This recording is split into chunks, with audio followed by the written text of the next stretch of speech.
Hi mga beshi, magmamarinate po tayo ng chicken or fried chicken. Nagbuhos po tayo ng asin at saka po ng powdered onion and then po yan powdered garlic naman po mga beshi. Para hindi na po tayo magdagdag ng ating garlic at saka ng onion, hindi na tayo maghalo. Ayan po, gumamit na lang po tayo ng mga powdered na onion at garlic and then naglagay din po tayo ng paprika para po yung ating fried chicken or chicken joy yung itsura po niya is parang spicy kahit hindi naman mga beshi.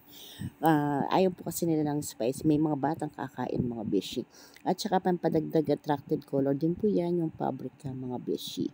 And then mga beshi, nagmekos-mekos po tayo. Tapos po ayan, lalagay po natin isa-isa yung ating mga manok para po kumapit yung lasa ng ating mga pinaglalagay na sangkap mga beshi. Ayan.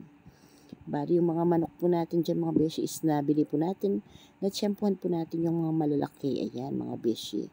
And then ayan, nahalo-halo na po natin siya, na mekos-mekos na po natin. Kumapit na po lahat ng timplang linagay natin sa ating manok mga beshi. Isa-set aside po muna natin siya ng 1 hour bago po natin siya ipiprito mga beshi. And then mga beshi, bago po natin pala siya iprito, gagamit po muna tayo ng cornstarch at saka po ng harina, ayan. Yan po yung ating panghalo para sa ating chicken joy or para sa ating fried chicken mga beshi. Imimix lang po natin yung ating harina at saka po yung ating cornstarch mga beshi. Ayan. Memekos-mekos lang po natin siya hanggang sa magkalat po yung pares nilang powder.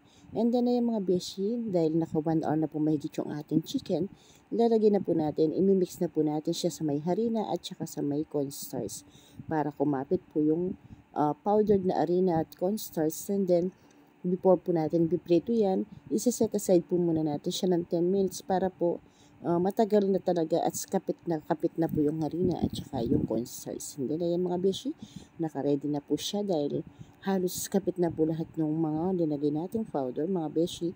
Diyan na po tayo sa process ng pagpiprito. Ayan mga beshi, piniprito na po natin yung ating chicken. Ayan. Ayan po siya mga beshi.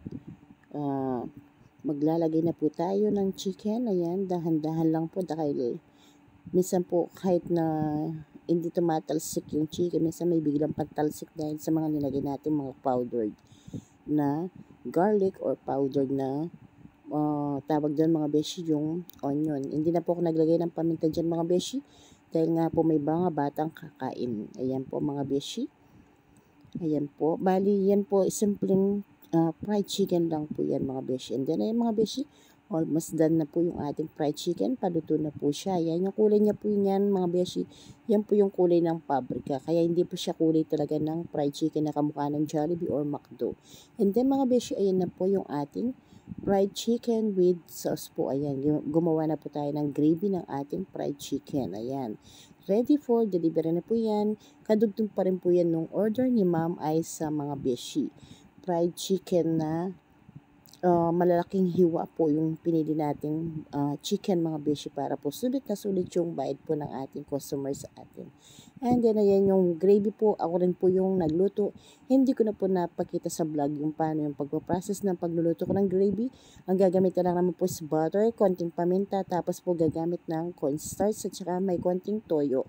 Ayun lang po mga beshi yung timpla ng ating paggawa ng gravy at saka may konting asin. Ayan na po mga beshi ko yung ating masarap at malutong na fried chicken. Ayan na po mga beshi. Kasabay po ng ibang order dyan, yung pansit canton gisado, yung